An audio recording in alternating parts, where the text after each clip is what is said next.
you guys hear me all right? Yeah.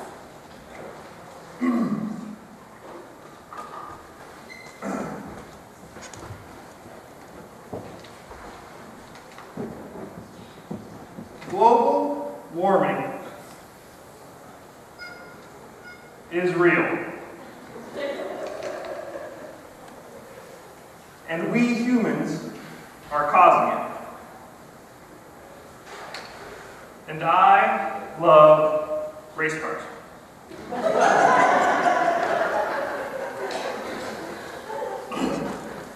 There are many things that we can do to curtail global warming. Numerous things that we can do, in fact. Some of which have already taken shape, the vast majority of which I believe are yet to take shape. I have one such idea, and I'd like to share it with you tonight. Dirty green racing. Promoting environmental responsibility from within the dirt track community. Dirt track racing is a dirty business, or hobby, whatever it may be to you. There's transportation, pollutant, there's generators of the run of the racetrack, there's trash in the pits, in the stands, there's oil, rust, nuts, bolts that fall into the ground and become part of the earth. Picture this. Picture a truck that hauls a race car trailer.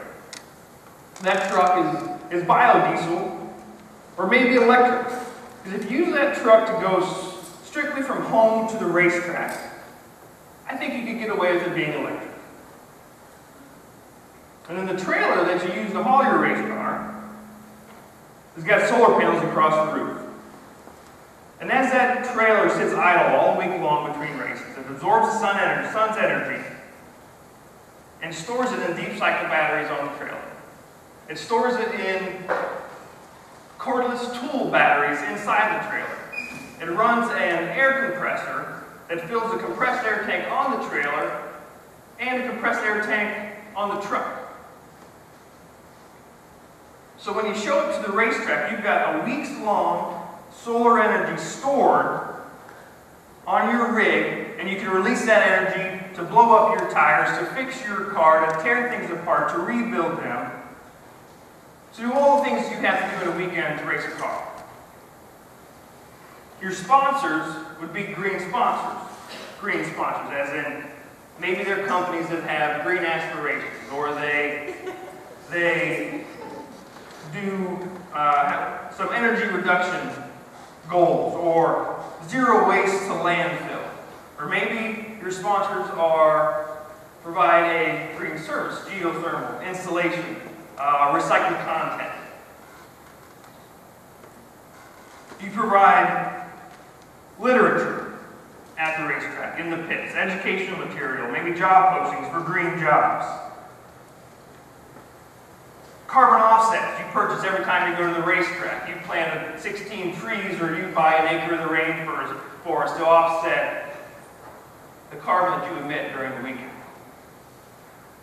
You bring your own recycling containers and you put those out. You put those out in your pits for the people to put in their plastic, their aluminum cans.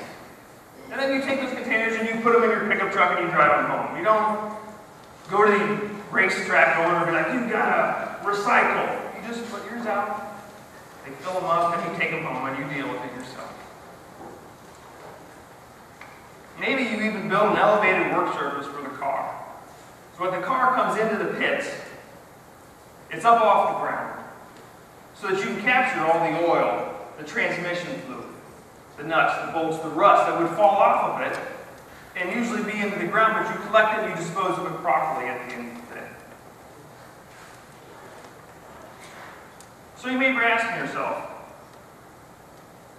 why would you do that? Why would you go through that much investment? Nobody's going to care. The stereotypical dirt track community is right-wing, conservative, Tea Party, NRA members. Why are they going to care about your race team? Well, I've been a race fan, a dirt track race fan all my life. I've been on some teams.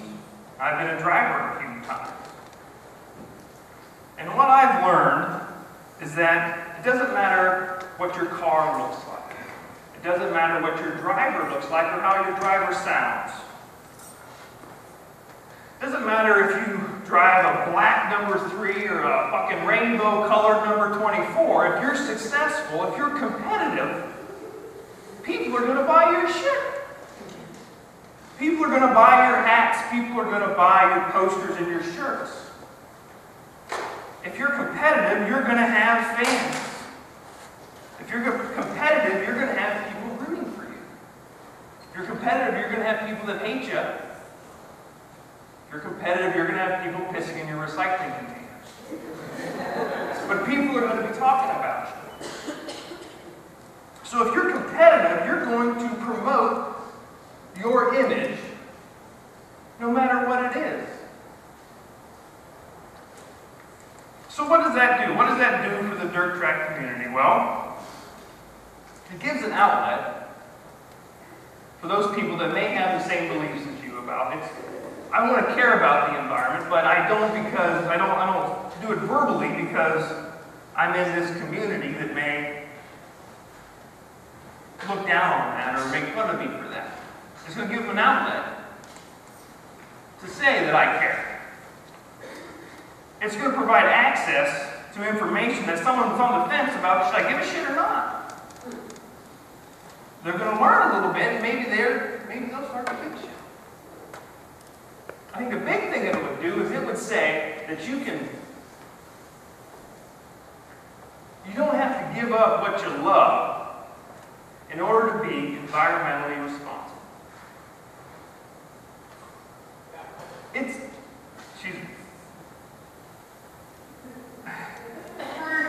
Right.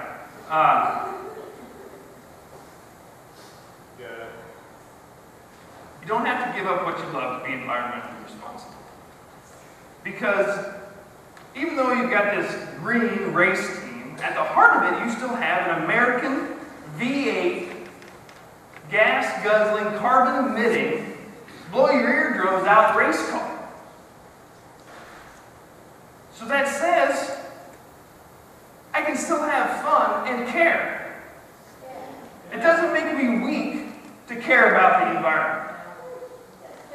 It breaks down that wall that prevents people from caring. But what does it say about the environmentalists? What does it say to the environmentalists? It says it's okay not to be green 100% of the time.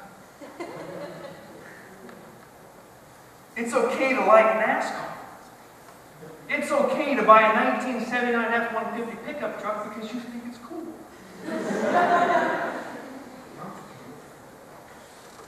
It says don't look down on others or yourself for indulging in some of the things that have made this country great. Don't write off the internal combustion engine. Don't not take, excuse the double negative, don't not take a road trip because it pollutes. Don't hold yourself to such a high standard that you isolate yourself. Bringing together the dirt track community and the environmentalists can go a long way to tear down the walls that divide us. Dirty green racing.